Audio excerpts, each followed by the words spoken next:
Hi guys, so this is it. We're down to the last unit and the last quiz. So this is a practice for that last quiz. The instructions say open a Word file and find the answer for the following questions. Then upload your Word file for submission. When you do your actual Unit 4 quiz for question 1, it will tell you that you absolutely must use Excel. So I've already opened an Excel sheet up to work with. Katie manages an apple orchard, and she's concerned that the apples seem small this year. Katie takes a random, representative sample of apples from her orchard. The weights of the sampled apples in grams are as follows, and here is a list of them. And if I go through the list, there's 3, 6, 9, 12, 15, 17. We can clearly see there are 17 apples. Question A says, what is the sample size? Well, that's going to be the easy one. Lowercase n is used for sample size equals 17. I'm going to read through all the other parts right now. We need to find the mean, which is when you add them and divide by 17, the median, which is the middle when they are in order from least to greatest, and these are already in order least to greatest, and the median, and then D says unusually high. So anything more than 2 standard deviations from the mean is considered unusual. Unusual can be high or low.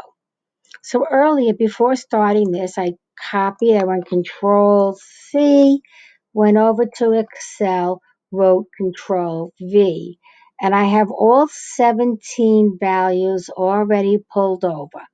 So I did this to make this a little bit shorter.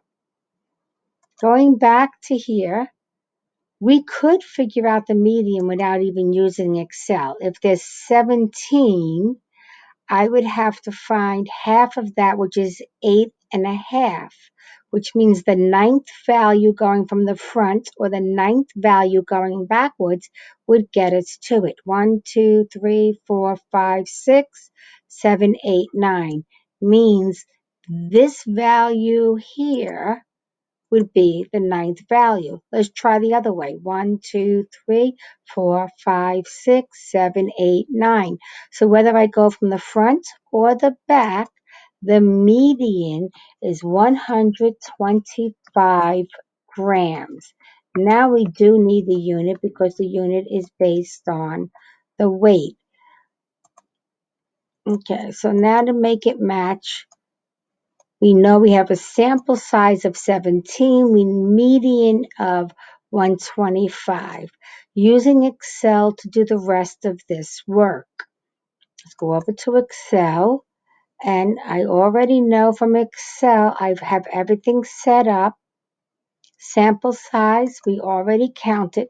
Now if you look here on the side, we're in row 19, and I go up here. The one above is row 2.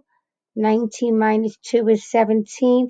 I could have gotten the sample size that way also.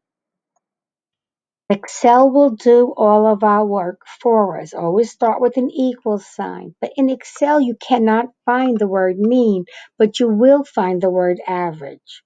So start typing in average.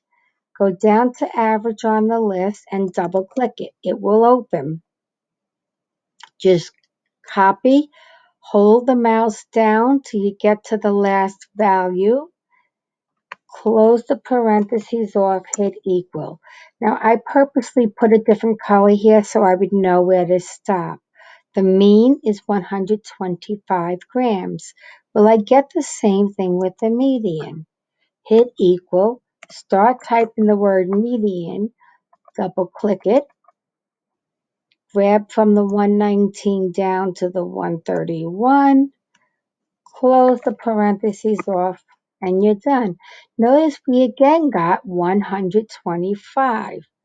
So I can go back here. I got 125 for the median, doing it by hand. I got 125 doing it in Excel, and we know that the sample mean was 125 using Excel. Now, in order to answer question D, we need to find out how far are two standard deviations away. So I'm going to go back to Excel and find out what a standard deviation is. Hit equal, start typing standard deviation, and if you look, STDEV stands for standard deviation, P is for the population, and S is for the sample. This is a sample of 17 apples out of the orchard. So we double click the sample and do the same thing. Start from the low, hold the mouse down till you get to the end of your sample, close your parentheses off, and you're done. So this is one standard deviation away from the mean, but we know we are going to need two standard deviations away from the mean. In order to be unusual, you need to be two standard deviations away from the mean. So what is two standard deviations? It's 2 times the standard deviation that we got here. So two standard deviations. So any apple that is 125 plus 6.32, or any apple that is 125 minus 6.32 will fall outside of the normal range. That's the same as our 95% confidence interval. The 95% confidence interval is two standard deviations below and above. So let's see if we can find out what that low value is and what the high value is. So the low value is going to be equal to our mean minus twice the standard deviation. The high value is going to be our mean, the equal sign first, our mean plus twice the standard deviation. So we actually can write our 95% confidence interval, 95% CI stands for 95% confidence interval. And when you write a confidence interval, you write it inside a set of parentheses. So it's the 131, whoops, move that out, 0.3 grams is the low, and then you would put a comma. I'm sorry, that's the high value. 118.7 is the low value, and the high value is the 131.3. So, when you do your quiz, you're going to have to actually take all of this and make a snippet of it and bring it over. But all I'm going to do is just take this little piece here to see what is or is not within normal range. So I can answer all the questions. I'm just going to take a little snipping picture of this to bring over as my work. I'm not going to take the whole thing. I might as well take the confidence interval with it too. Why not? And if I stick this right here, I now have all the work shown that I need to answer the questions. So there's the 17, the 125, the 125. Now we're looking for apples that are unusually heavy. Well, here's our usual range. Do we have any apples that weigh more than 131? Not one. Just out of curiosity. We don't even have any on the other side. Every one of these apples lands within the 95% confidence interval. So we have no unusual apples. So, no, there are no unusually heavy apples as there are no apples more than two standard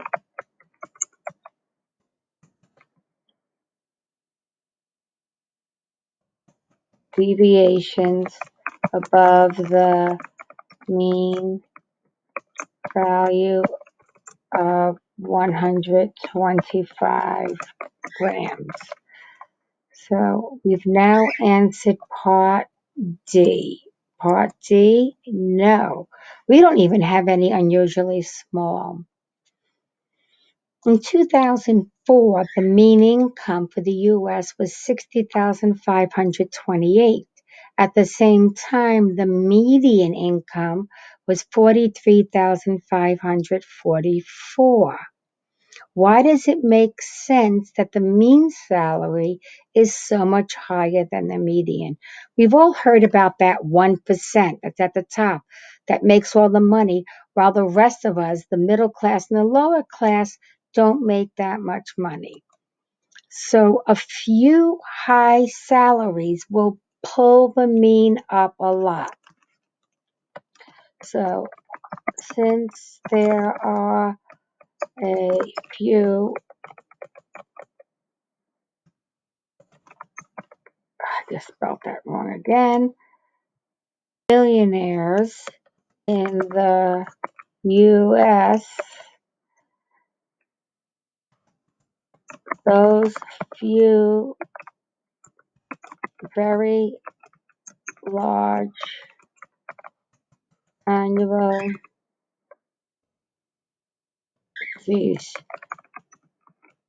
income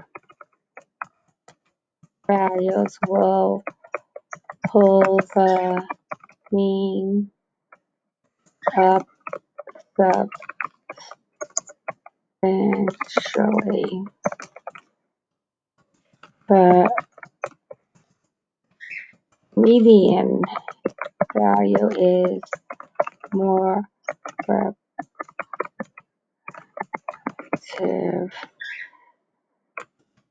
than the mean because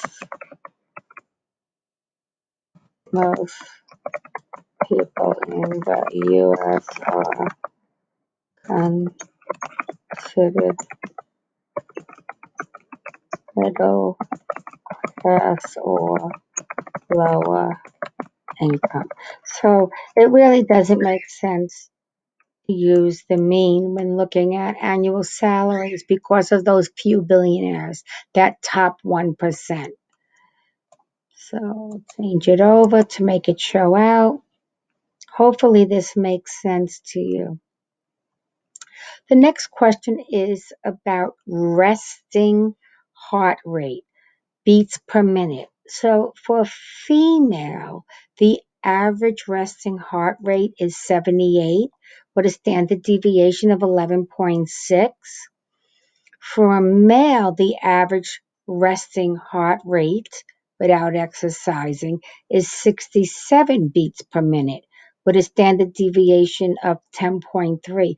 Notice that the male standard deviation is lower than the female, so they are more clustered together than the females. And then they give us two questions here. If a female has a resting heart rate of 53 and a male has a resting heart rate of 53, let's figure out what the z-scores is for both of them. Well, I wrote the formula out already to save a little time. The z-score is our sample value minus the mean divided by the standard deviation. So I used the lowercase s in this case for standard deviation. Both of them were 53, so I put a 53 as the statistic value. The woman's average is 78 with a standard deviation of 11.6, and the man is a mean average of 67 with a standard deviation of 10.3. And in both of these cases, they want us to find the z-score. Well, since I have Excel out already, I put some of the information on the top. The woman average is 78, man 67, and the standard deviation. Both of them are at 53 beats per minute. So to get the z-score equals our statistical value that we're testing, 53 for both of them. For the female, we're going to minus 78, move that out of the way. Take that value and divide by the 11.6. And I need to put that minus in parentheses because I needed to tell Excel to do that subtraction before it does the division. Then hit enter. The male that we're testing is the same thing, 53. Again, I am going to use parentheses so Excel knows to do the subtraction first. We're starting with 53, minusing the mean value for the male, which is 67. I need to tell Excel to do that subtraction first, divided by the male standard deviation of 10.3. So we get quite a bit difference. Even though they were both 53 beats per minute, the female is at negative 2.16. The female is at negative 2.16. And the male was at negative 1.36. I rounded these off. Is at negative 1.36. So we have two very different z-scores. This is the z-score for the female. This is the z-score for the male. Now, find the z-score and determine if the rate is unusual. This heart rate is unusual for, I did it again, I keep leaving the U out. I should actually make it unusually low. I should explain it more, much more specific. It is unusually low for a female because it is more than 2 standard deviations. Oh man.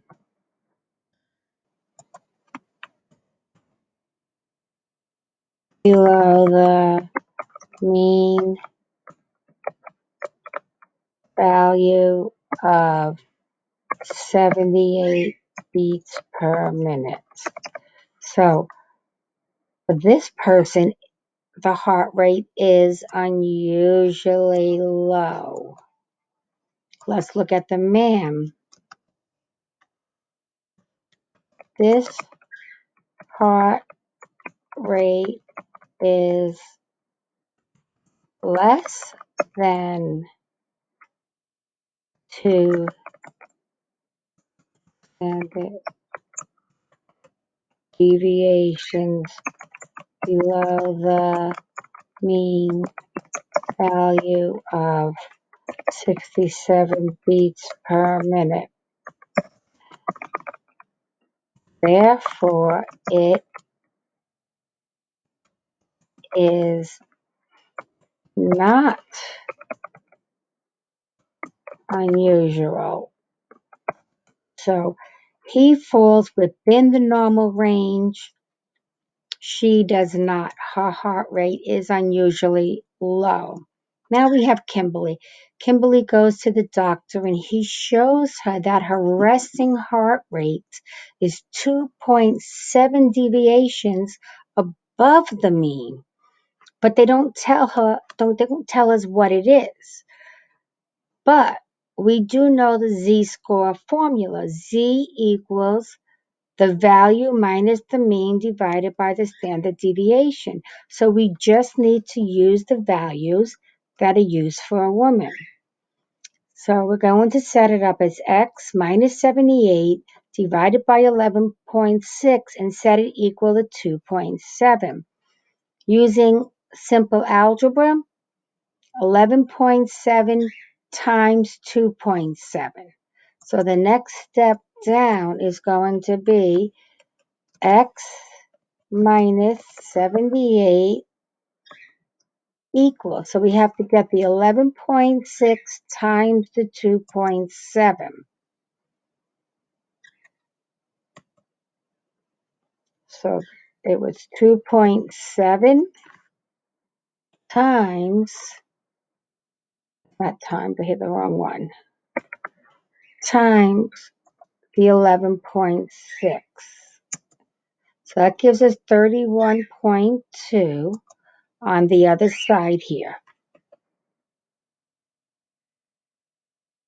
I think I made a mistake. Let's see. 31.32. Thought I had 4. So now to get the x by itself, you just add 78 to both sides of the equal sign. So you add 78 to both sides of the equal sign, and we will get the x by itself.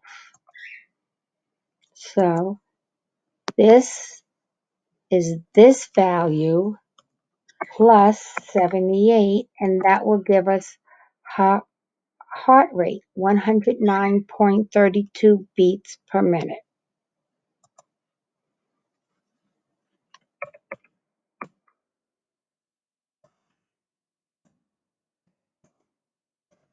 Okay, so they want us to answer in a complete sentence. Kimberly's heart rate is 109.3 beats per minute.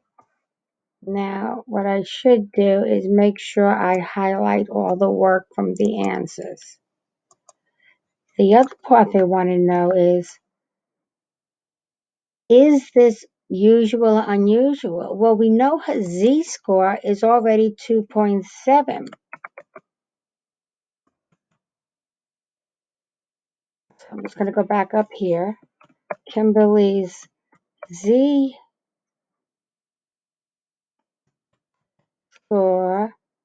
is 2.7, which is more than 2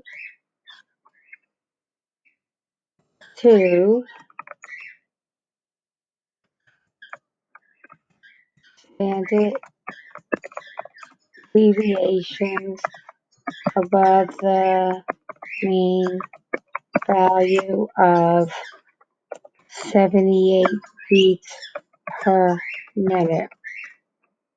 Her heart rate is unusually high. That is really not good to have her heart rate this high because she's way above.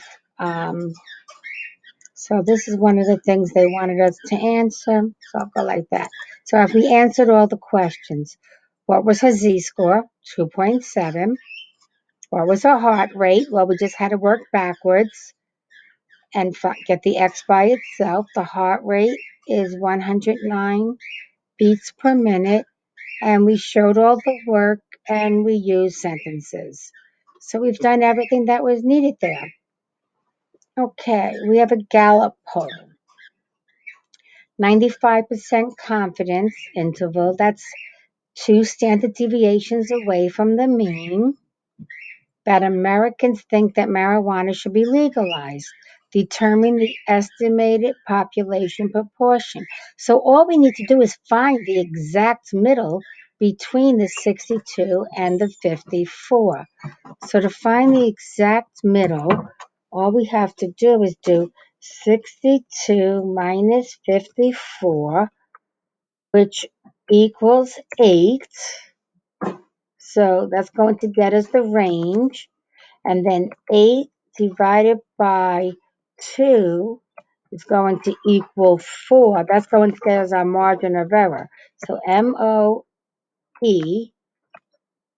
equals plus or minus 4. So we know the margin of error already. Well, I should get all of the, undo that. I didn't mean to do that. We know that this is one of the answers. They said, what is the margin of error? Right here. Okay, now to get the population proportion or the estimate of the population proportion, I can do the low one, 54 plus 4, which will equal 58. Or I can do 62 minus 4, which will still equal 58. So whether I go this way, I get 58, or I do subtraction, I get 58. The exact middle of this range is 58. So the estimated population proportion is 58%. And another way to write this is it's estimated that about 58% of Americans believe that marijuana should be legalized. So you need to know what it's meaning in everyday terms. So we've got the margin of error, we got the estimated population proportion here, and we know the real world meaning is that it should be legalized, which leaves us with one question. Sam goes to the mall, goes to 100 random strangers, and decides to see how long each of them can hold their breath. Mike goes to sample 100 Olympic swimmers and records how long they can each hold their breath. But we know the Olympic swimmers are conditioned, they're trained, they swim underwater. They're going to definitely be able to hold their breath a lot longer than 100 random people at the mall. That could be kids, adults, senior citizens, all kinds of people, some conditioned, some not conditioned. So where would you expect the higher mean? I would expect Mike's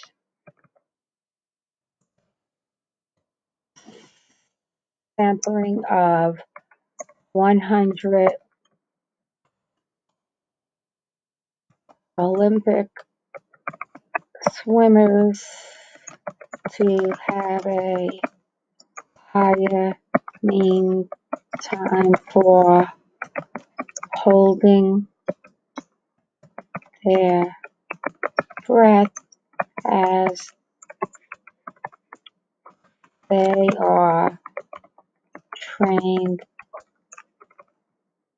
and conditioned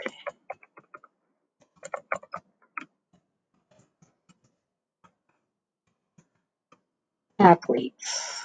I did it again. Okay. So hopefully you can see, the other thing is they're all going to be closer in age. You're not going to have young kids and 101-year-olds here.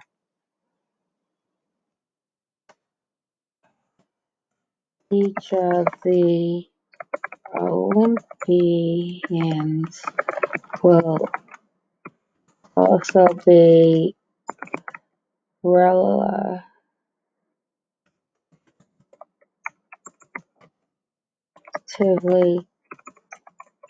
close in age. So that's also going to help with making the mean. Higher standard deviation, well, that's definitely going to go to Sam's group. I would expect Sam's sampling to have a much higher standard deviation